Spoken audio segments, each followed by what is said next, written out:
लखनऊ पहुंचा हाजियों का पहला जत्था। 40 दिन बाद घर पहुंचे तो आंखें नम हुई। मंत्री दानिश ने एयरपोर्ट पर किया वेलकम। 40 दिनों की हज यात्रा पूरी करके हाजी अपने वतन पहुंच गए। परिवार वालों ने मिठाई खिलाकर और फूलमाला पहनाकर उनका स्वागत किया। सऊदी अरब से हज के अरकान पूरे करने के बाद 287 हाजियों का जत्था 12 और 13 जून की रात लखनऊ पहुंचा। चौधरी चरण सिंह अंतर्राज्यीय हवाई अड्डे पर हाजियों का स्वागत किया गया।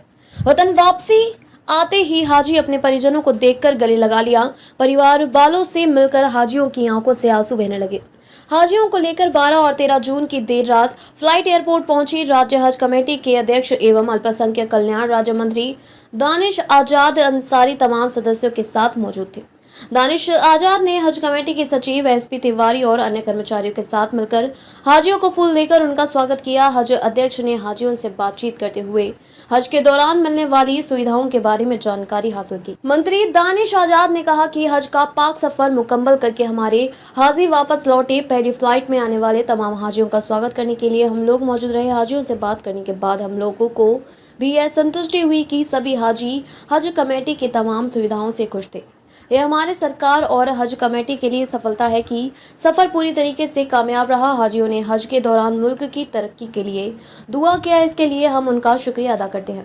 हज यात्री अल्लाह का मेहमान होता है, इसलिए हमारी कोशिश होती है कि हम उन्हें बेहतर से बेहतर सुविधा उपलब्ध कराएं। दानिश आजाद ने बताया कि हज सेवक जो इस वर्ष हज इंस्पेक्टर के रूप में हाजियों की मदद कर रहे थे, मक्के और मदीने में भीषण गर्मी में उन्होंने लोगों की पूरी सहायता किया। हज इंस्पेक्टर की मदद से हाजियों को हज के अरकान अदा करने में बहुत सहूलियत मिली। हज के बीच हमने वीडियो कॉन्फ्रेंसिंग के माध्यम से वहां की व्यवस्थाओं का जायजा लिया। हाजियों की समस्याओं को समाधान के लिए हमने QRT क्विक रिस्पांस टीम बनाई थी, जिसकी मदद से तत्काल समस्या का समाधान करते थे।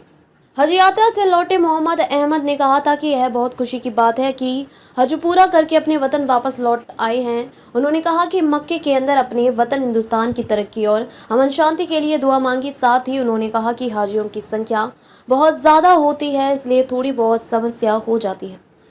बाकी भारत सरकार और सऊदी गवर्नमेंट की व्यवस्थाएं ठीक रही। एहराम हज में पहनने वाले विशेष वस्त्र के बाद ऐसा लगा कि दशकों को ख्वाब पूरा हो गया हो।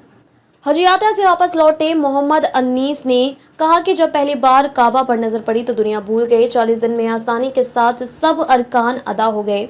गर्मी बहुत भीषण थी, लाखों की संख्या में लोग थे, इसलिए अक्सर हाजी रास्ता भूल जाते थे। सुरक्षा कर्मियों और हज सेवकों की सहायता से ज्यादा परेशानी नहीं होती थी। लोगों को यह प्रयास करना चाहिए कि बुजुर्गों को अकेले हज पर ना भेजें, क्योंकि वहां पर हाजियों को बहुत मेहनत करनी पड़ती है। सभी लोग जितनी जल्दी हो सके हज कर लें, बुढ़ापे तक इंतजार ना करें।